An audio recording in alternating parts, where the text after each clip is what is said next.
ನಮಸ್ಕಾರ ವೀಕ್ಷಕರಿಗೆ, ND plus ವಾರ್ತೆಗೆ ಸ್ವಾಗತ. ಕನ್ನಡ ನಾಡಿನ ಕಲಾವಿದರಿಗೆ ಕಡೆಗಣಿಸಿದ ಕರಾವಳಿ ಉತ್ಸವ. ಹೋರಾಟದ ಎಚ್ಚರಿಕೆ ನೀಡಿದ ಕರ್ನಾಟಕ ರಕ್ಷಣಾ ವೇದಿಕೆ ರಾಜ್ಯಾಧ್ಯಕ್ಷ ಪ್ರವೀಣ್ ಶೆಟ್ಟಿ. ಕಾರವಾರ ಜಿಲ್ಲೆಯಲ್ಲಿ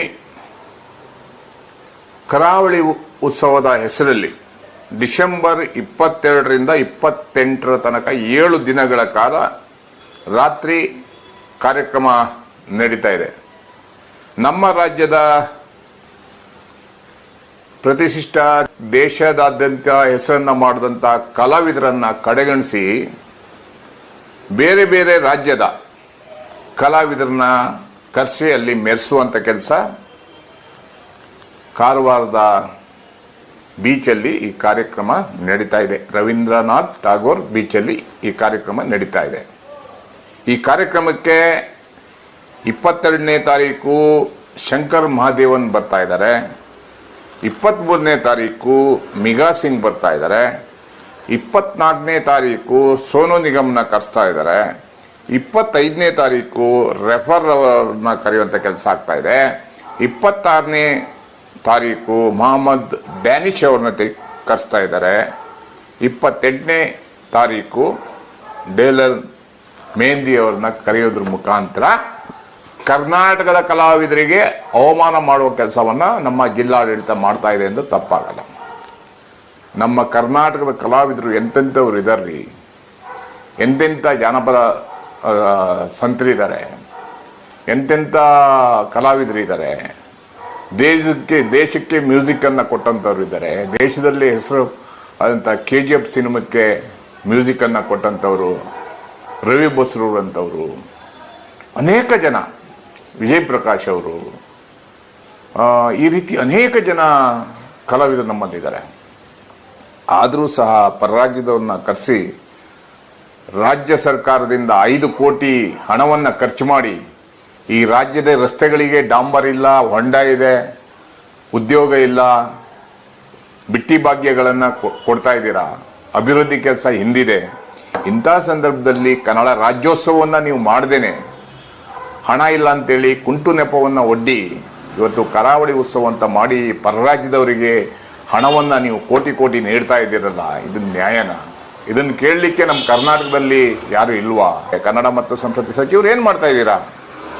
ಕನ್ನಡ ಕಲಾವಿದರಿಗೆ ಅವಕಾಶ ಇಲ್ಲ ಅಂದ್ರ ಮೇಲೆ ಅಂತ ಕಾರ್ಯಕ್ರಮ ಯಾರಿಗೆ ಬೇಕಾಗಿದೆ ಅದನ್ನ ತೀವ್ರವಾಗಿ ಕರ್ನಾಟಕ ರಕ್ಷಣಾ ವೇದಿಕೆ ವಿರೋಧಿಸ್ತಾ ಇದೀವಿ. ಆ ಕಾರ್ಯಕ್ರಮವನ್ನು ತಡೆಯುವಂತ ಕೆಲಸ ಮಾಡಬೇಕಾಗತ್ತೆ, ಎಚ್ಚರಿಕೆಯನ್ನು ಕೊಡ್ತಾ ಇದ್ದೀವಿ.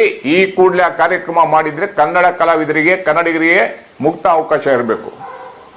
ಇಲ್ಲ ಅಂದ್ರೆ ಆ ಕಾರ್ಯಕ್ರಮದ ವಿರುದ್ಧ ನಮ್ಮ ಹೋರಾಟ ಖಂಡಿತವಾಗ್ಲೂ ಇದೆ, ಎಚ್ಚರಿಕೆಯನ್ನು ಕೊಡ್ತಾ ಇದ್ದೀವಿ. ನಮಸ್ಕಾರ. ಕರಾವಳಿ ಉತ್ಸವಕ್ಕೆ ರಾಜ್ಯದ ಕನ್ನಡ ಕಲಾವಿದರಿಗೆ ಹೆಚ್ಚಿನ ಅವಕಾಶ ನೀಡುವಂತೆ ಹಾಗೆ ಕನ್ನಡ ವಿರೋಧಿ ಸೋನು ನಿಗಮ್ ರವರ ಕಾರ್ಯಕ್ರಮ ರದ್ದುಗೊಳಿಸುವಂತೆ ಕರ್ನಾಟಕ ರಕ್ಷಣಾ ವೇದಿಕೆ ರಾಜ್ಯಾಧ್ಯಕ್ಷರಾದ ಪ್ರವೀಣ್ ಶೆಟ್ಟಿ ಅವರ ಆದೇಶದ ಮೇರೆಗೆ ಕಾರವಾರದಲ್ಲಿ ಗುರುವಾರ ಜಿಲ್ಲಾಧಿಕಾರಿಗೆ ಮನವಿ ನೀಡಲಾಯಿತು. ಉತ್ತರ ಕನ್ನಡ ಜಿಲ್ಲೆಯ ಹೆಮ್ಮೆಯ ಪ್ರತೀಕವಾಗಿರುವ ಕಾರವಾರದ ಕರಾವಳಿ ಉತ್ಸವ ಡಿಸೆಂಬರ್ 22ರಿಂದ 28ರವರೆಗೆ ರವೀಂದ್ರನಾಥ್ ಟ್ಯಾಗೋರ್ ಕಡಲ ತೀರದಲ್ಲಿ ನಡೆಯಲಿರುವ ಈ 7 ದಿನಗಳ ಉತ್ಸವವು ಸಾಂಸ್ಕೃತಿಕ ವೈಭವಕ್ಕಿಂತ ಹೆಚ್ಚಾಗಿ ವಿವಾದಗಳ ಕೇಂದ್ರ ಬಿಂದುವಾಗಿ ಮಾರ್ಪಟ್ಟಿದೆ. ಕನ್ನಡ ಮತ್ತು ಸಂಸ್ಕೃತಿ ಇಲಾಖೆಯ 5 ಕೋಟಿ ರೂಪಾಯಿ ಅನುದಾನವಿದ್ದರೂ ಕನ್ನಡದ ಕಲಾವಿದರನ್ನು ಕಡೆಗಣಿಸಿ ಪಾಶ್ಚಿಮಾತ್ಯ ಸಂಸ್ಕೃತಿಗೆ ಕೆಂಪು ಹಾಸು ಹಾಸಲಾಗಿದೆ. ಜಿಲ್ಲಾಡಳಿತದ ನೇತೃತ್ವದಲ್ಲಿ ನಡೆಯುತ್ತಿರುವ ಈ ಉತ್ಸವದಲ್ಲಿ ಪ್ರತಿದಿನ ಸಂಜೆ ರಾಜ್ಯ ಹಾಗೂ ಸ್ಥಳೀಯ ಕಲಾವಿದರಿಗೆ ವೇದಿಕೆ ಕಲ್ಪಿಸುವುದಾಗಿ ಆರಂಭದಲ್ಲಿ ಹೇಳಲಾಗಿತ್ತು. ಆದರೆ ಅಂತಿಮವಾಗಿ ಕಾರ್ಯಕ್ರಮದ ಪಟ್ಟಿ ಬಿಡುಗಡೆಯಾದಾಗ ಚಿತ್ರಣವೇ ಬದಲಾಗಿದೆ. ಕನ್ನಡದ ಕಲಾವಿದರನ್ನು ಸಂಪೂರ್ಣವಾಗಿ ನಿರ್ಲಕ್ಷಿಸಿ ಹೊರ ರಾಜ್ಯದ ಹಾಗೂ ಪಾಶ್ಚಿಮಾತ್ಯ ಶೈಲಿಯ ಕಾರ್ಯಕ್ರಮಗಳಿಗೆ ಹೆಚ್ಚಿನ ಆದ್ಯತೆ ನೀಡಿರುವುದು ಸ್ಥಳೀಯರ ಮತ್ತು ಕನ್ನಡ ಪರ ಹೋರಾಟಗಾರರ ಕೆಂಗಣ್ಣಿಗೆ ಗುರಿಯಾಗಿದೆ. ಹಿಂದಿನ ವರ್ಷಗಳಲ್ಲಿ ವೇದಿಕೆ ನಿರ್ಮಾಣ ಸೇರಿದಂತೆ ಉತ್ಸವದ ವಿವಿಧ ಜವಾಬ್ದಾರಿಗಳನ್ನು ಜಿಲ್ಲೆಯ ಕಲಾವಿದರು ಮತ್ತು ಸ್ಥಳೀಯ ಕುಶಲಕರ್ಮಿಗಳಿಗೆ ನೀಡಲಾಗುತ್ತಿತ್ತು. ಇದರಿಂದ ಸ್ಥಳೀಯರಿಗೆ ಉದ್ಯೋಗ ದೊರೆತು ಆ ಹಣದಿಂದ ಅವರು ಹಬ್ಬವನ್ನು ಸಂಭ್ರಮದಿಂದ ಆಚರಿಸುತ್ತಿದ್ದರು. ಆದರೆ ಈ ಬಾರಿ ಸಂಪ್ರದಾಯ ಮುರಿದು ಹೊರಗಿನ ಇವೆಂಟ್ ಮ್ಯಾನೇಜ್ಮೆಂಟ್ ಕಂಪನಿಗಳಿಗೆ ಗುತ್ತಿಗೆ ನೀಡುವ ಮೂಲಕ ಸ್ಥಳೀಯರ ಹೊಟ್ಟೆಯ ಮೇಲೆ ಹೊಡೆಯಲಾಗಿದೆ.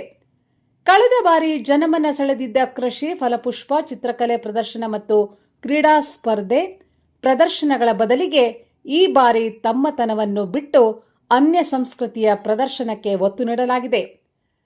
ಕನ್ನಡ ರಾಜ್ಯೋತ್ಸವ ಆಚರಣೆಗೆ ಹಣವಿಲ್ಲ ಎಂದು ಹೇಳುತ್ತಿದ್ದ ಇಲಾಖೆ ಈಗ ಹೊರಗಿನ ಕಲಾವಿದರಿಗೆ ಕೋಟಿಗಟ್ಟಲೆ ಹಣ ಸುರಿಯುತ್ತಿರುವುದು ಎಷ್ಟು ಸರಿ ಎಂಬ ಪ್ರಶ್ನೆ ಉದ್ಭವವಾಗಿದೆ.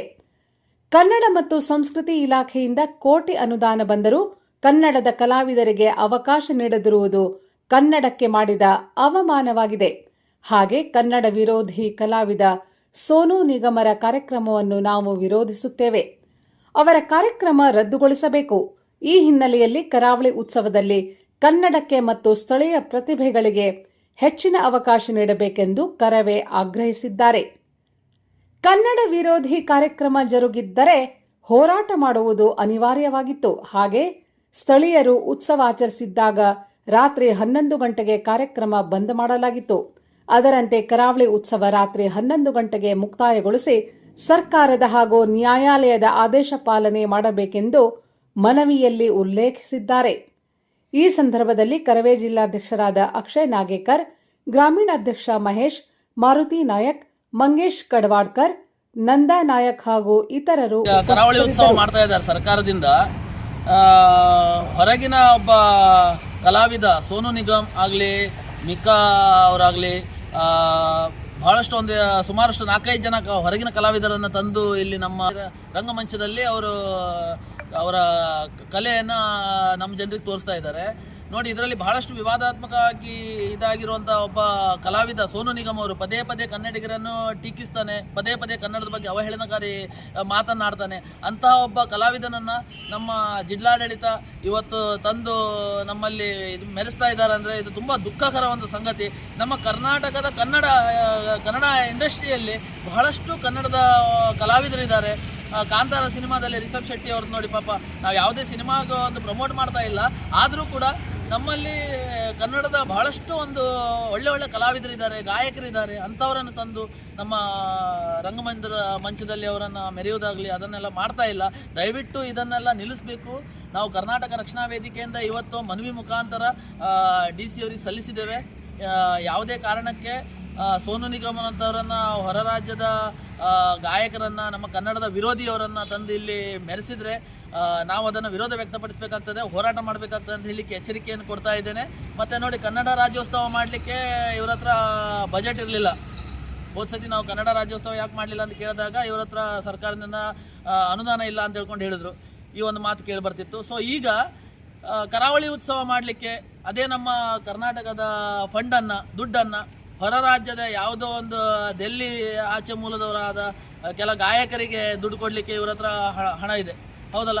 ನಮ್ಮ ಕರ್ನಾಟಕದ ಬಹಳಷ್ಟು ಗಾಯಕರಿದ್ದಾರೆ, ಕನ್ನಡದ ಗಾಯಕರಿದ್ದಾರೆ, ಕನ್ನಡದ ನಟರಿದ್ದಾರೆ, ನಟಿಯರಿದ್ದಾರೆ, ಬಹಳಷ್ಟು ಜನ ಇದ್ದಾರೆ. ನಮ್ಮ ಕರಾವಳಿ ಉತ್ಸವ ಅಂದರೆ ನಮ್ಮ ಕರಾವಳಿ ಪ್ರದೇಶದ ಸಂಸ್ಕೃತಿಯನ್ನು ನಾವು ತೋರಿಸ್ಬೇಕು. ಅದನ್ನು ಬಿಟ್ಕೊಂಡು ಯಾವುದೋ ದಿಲ್ಲಿ ಮೂಲದ ಅಲ್ಲಿ ಹೊರಗಿನವರಂತಂದು ಇಲ್ಲಿ ಕುಣಿದಾಡಿಸೋದಲ್ಲ. ಸೊ ದಯವಿಟ್ಟು ಇದಕ್ಕೆಲ್ಲ ಅವಕಾಶ ಮಾಡಿಕೊಡ್ಬಾರ್ದು ಅಂತ ಹೇಳ್ಕೊಂಡು ನಾನು ಕೇಳ್ಕೊಳ್ತಾ ಇದ್ದೇನೆ. ಒಂದು ವೇಳೆ ಇದನ್ನು ಅವಕಾಶ ಮಾಡಿಕೊಟ್ರೆ ಸಂಬಂಧಪಟ್ಟ ಅಧಿಕಾರಿಗಳು, ಸಂಬಂಧಪಟ್ಟ ಸರ್ಕಾರ ಯಾವುದೀಗ ಆಡಳಿತ ಇದೆ ಅದರದ ವಿರೋಧ ನಾವು ಘೋಷಣೆ ಕೂಗಿ ಹೋರಾಟ ಮಾಡಿ, ಕಪ್ಪು ಬಟ್ಟೆ ಕಟ್ಟಿ ಹೋರಾಟ ಮಾಡಿ ವಿರೋಧ ವ್ಯಕ್ತಪಡಿಸಬೇಕಾಗ್ತದೆ ಅಂತ ಹೇಳ್ಕೊಂಡು ಆ ಸಮಯದಲ್ಲಿ ಹೇಳಲಿಕ್ಕೆ ಇಷ್ಟಪಡ್ತೀನಿ.